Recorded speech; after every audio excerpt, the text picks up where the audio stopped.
திமுக பவள விழா பொதுக்கூட்டம் தற்போது தொடங்கி இருக்கிறது. மூத்த அமைச்சர்கள், திமுகவுடைய நிர்வாகிகள், தொண்டர்கள் என பலரும் பங்கேற்றிருக்கிறார்கள். மாவட்ட செயலாளர்கள், நேற்று விடுதலையாகி வந்த செந்தில் பாலாஜி அவர்களும் இந்த நிகழ்ச்சியில் பங்கேற்றிருக்க என்பதை பார்க்கின்றோம். கூடுதல் விவரங்களை தருவதற்காக செய்தியாளர் இணைப்பில் இருக்கிறார். விவரம் சொல்லுங்க சார். வணக்கம்.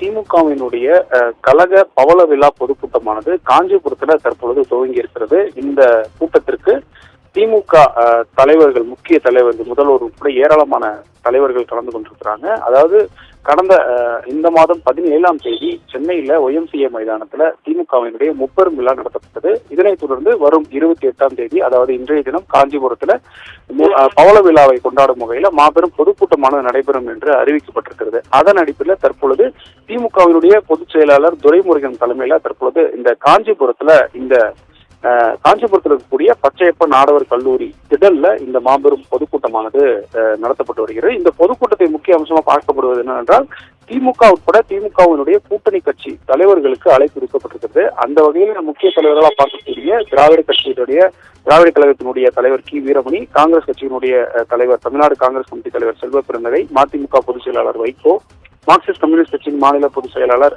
பாலகிருஷ்ணன், இந்திய கம்யூனிஸ்ட் கட்சியின் மாநில முத்தரசன் உள்ளிட்ட ஏராளமுடன், குறிப்பாக விடுதலை சிறுத்தைகள் கட்சி தலைவர் தொல் திருமாவளவன், மக்கள் நீதி மையத்தினுடைய தலைவர் நடிகருமான கமலஹாசன் உள்ளிட்ட முக்கியமான கூட்டணி கட்சி தலைவர்கள் ஏராளமான கலந்து கொண்டிருக்கிறாங்க. இந்த கூட்டணி, அதாவது இந்த பவள விழாவை பொறுத்த வரைக்கும் ஒரு முக்கியமான ஒன்றாக பார்க்கப்படுகிறது. ஏனென்றால் நாளை அல்லது நாளை மறுநாள்ல அமைச்சரவையில மாற்றம் இருக்கப்படுவதா ஒரு தகவலாக அறிவிக்கப்பட்டிருக்கக்கூடிய நிலையில மேற்கொண்டு முன்னாள் மின்சாரத்துறை அமைச்சர் செந்தில் பாலாஜி சிறையிலிருந்து தற்பொழுது ஜாமீனில் வெளிவந்திருக்கக்கூடிய நிலையில அவருக்கும் ஒரு அமைச்சர் பதவியானது வழங்கப்படும் என்று அறிவிக்கப்பட்டிருக்கிறது. மேற்கொண்டு உதயநிதி ஸ்டாலினுக்கு துணை முதல்வர் பதவி வழங்குவதற்கான வாய்ப்பும் இருக்கக்கூடிய நிலையில இந்த பவள விழா பொதுக்கூட்டம் ஒரு முக்கியமான ஒரு பொதுக்கூட்டமா பார்க்கப்படுகிறது. திமுகவினுடைய 75வது ஆண்டு பவள விழாவை கொண்டாடும் வகையில இந்த பொதுக்கூட்டமானது அமைக்கப்பட்டிருக்கிறது. இந்த பொதுக்கூட்டத்தின் வாயிலாக தொண்டர்களுடைய மனநிலை என்ன, மேற்கொண்டு கட்சி ரீதியாக இருக்கப்படக்கூடிய மாற்றங்களுடைய வெளிப்பாடு என்ன உள்ளிட்ட பல்வேறு அம்சங்கள் இதில் வெளியாக இருக்கிறது.